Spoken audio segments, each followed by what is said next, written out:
Alright, the way the shocks angle back behind the back tires, let's take a look at that real quick. Right there's the shock, and it angles towards the back of the pickup, so right there is the tire that's up underneath there. If you see, if I remove that tire, I got more access. So right now I'm lowering the tire down on this. It's up underneath right in front of the hitch I mounted on earlier in an earlier video. But right above the license plate, there's a hole that goes back in there, and you use your jack handle to reach back in there, and that will lower the cable down so you can lower your tire down.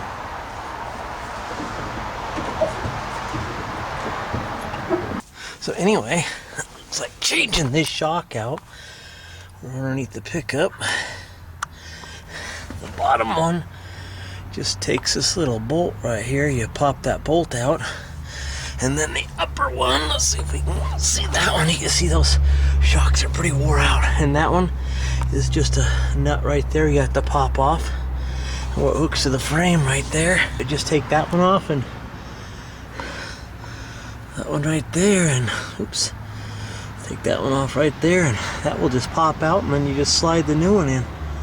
And then the pickup, as you can see, bounces up and down on that, but that thing is pretty rusted out, and this thing is, when I go over bumps, I really feel it now. So it's time to change that stuff out. Okay, the socket for the nut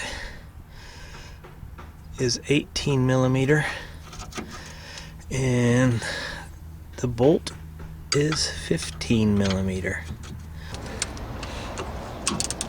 Okay, remember,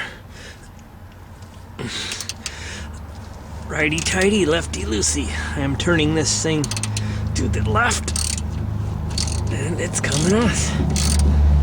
That's why it's always good to spray some anti-seize or WD-40 or whatever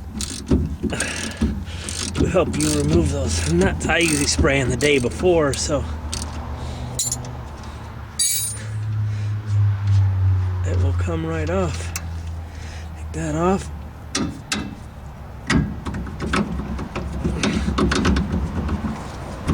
Alright, make sure you put those together, because you definitely don't want to lose your parts, because you have to reuse those. And now I got to take off the one up top.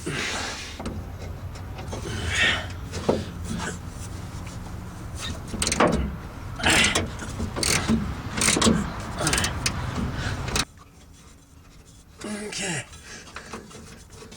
it's actually coming off pretty easy. The nut came off, set that where I won't lose it, because the bolt up there is welded in, or it's so you don't need a wrench on the other end of it. Just like that. You can see that, there it is. Just kind of slides over, and then you just slide the new one on, and just use my little angle pry bar and just kind of set it up against the frame, and then just tapped it a couple times right up here, and it slid it right off the stud that's right there. So now we just have to pull this old one out and then get the new one. Can you give me a new one, brother?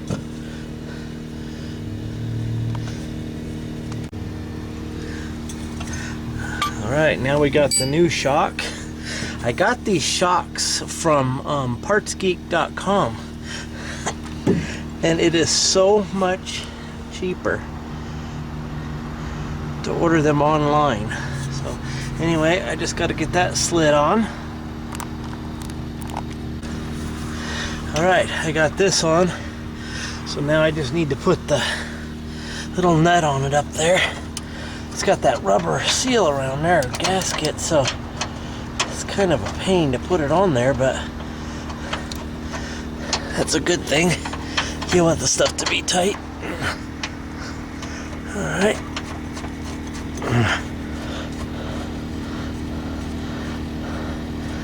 Let me tighten that up a little bit.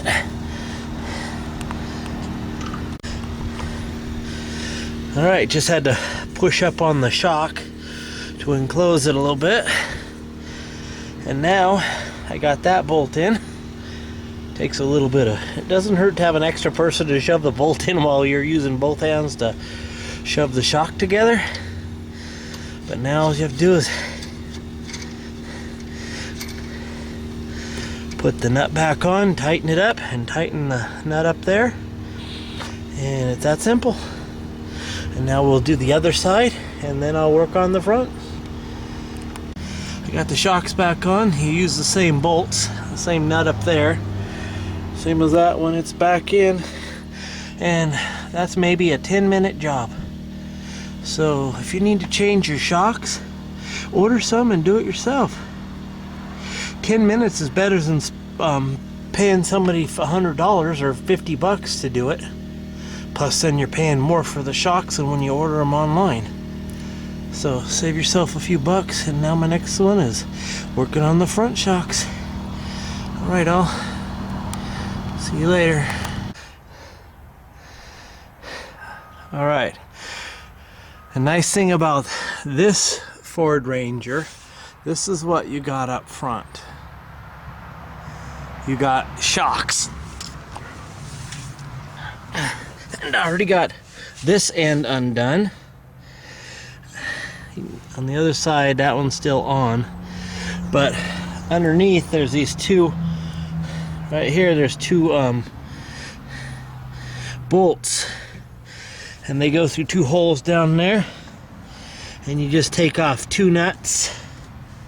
This is what I did there. I kind of jacked it up a little bit so I can have a little bit more room.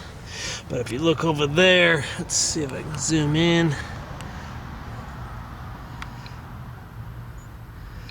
Right there's those two nuts right there on those bolts. And you take those two nuts off. And then that lifts up out of there.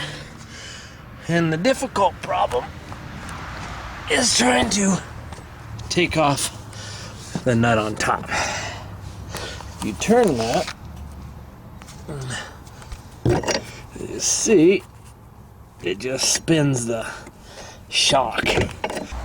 This front shock on the Ford Ranger, if you watch all the videos online, they show you to put a end wrench down here and then one up here on the nut where it goes through the frame. Well, not all shocks. If you look right there, let's turn on the flashlight, have a nut right there. This one is round, so there's actually nothing to grab onto with your a wrench down there. So what I did on the top, right above the threads, there's a square section up there that's smaller than the threads. I put vice grips on there where I could actually turn that nut. Had a couple failed attempts where it just kind of spun out of there, but now I got it finally turning. But another way of taking these off, if you have a Sawzall or something, you could cut it right below the bolt. Or I mean right below the nut. You can cut across there with the Sawzall and take that off. That would get it out a little bit quicker. Because when you get the new shocks, they have a new nut to replace up here. So you don't have to save the nut. This seems to be working. Hopefully I'll be able to get it all the way up.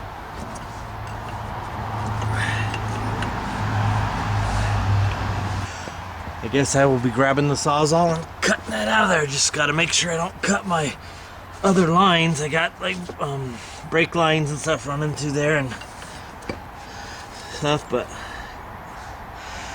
get that angled in there and cut that out.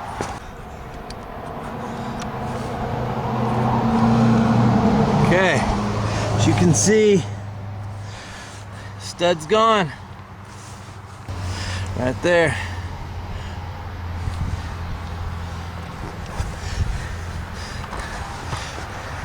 I grabbed the good old Makita Sawzall. I cut through both of those without even touching anything behind or cutting any wires, and it took, I don't know, less than a minute to cut both of them. So yeah, instead of fighting those stinking nuts, just use the Sawzall and cut that top nut off, and I did on the other side. Right there's where it goes. As soon as I cut it off, it fell out, but I already had the bolts on this side loosened.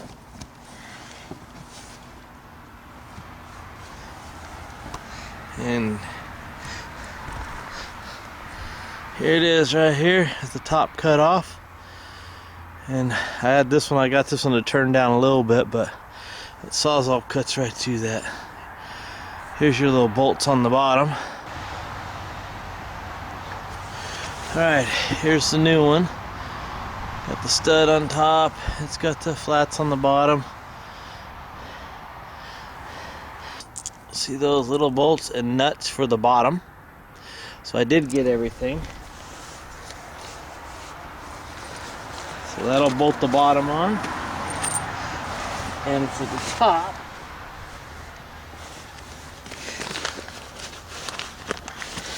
I got the rubber cushion washers and the nut, and then the two flanges that go over the top of the rubber.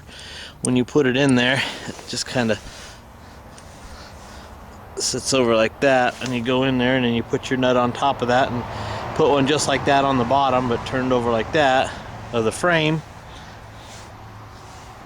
Awesome. So this is actually quite an easy job. When you start fighting a rust like that, oh my goodness, as long as you don't cut your wires, and like right behind that you can see I got the brake line and stuff. As long as when you're cutting, you're stopping early and checking to see how deep you are. I was through the bolt on this side in, gosh, like 5-6 seconds. And the one on the other side about 15 seconds, because I actually had to cut through the nut itself because I couldn't get that one to go up at all. So anyway, Sawzall cuts right through there and drops some things out, so you don't have to fight those worn out old bolts.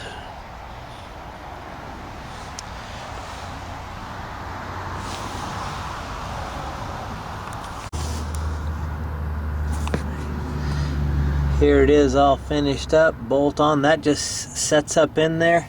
You just lift it up. Let's look underneath. Right here, you can see it right there, and then it bolts right onto right there, and then you put the nuts on underneath. It just pops right in. Pretty simple project. Saves a lot of money when you do stuff like this yourself. Alright, all. Have a good day.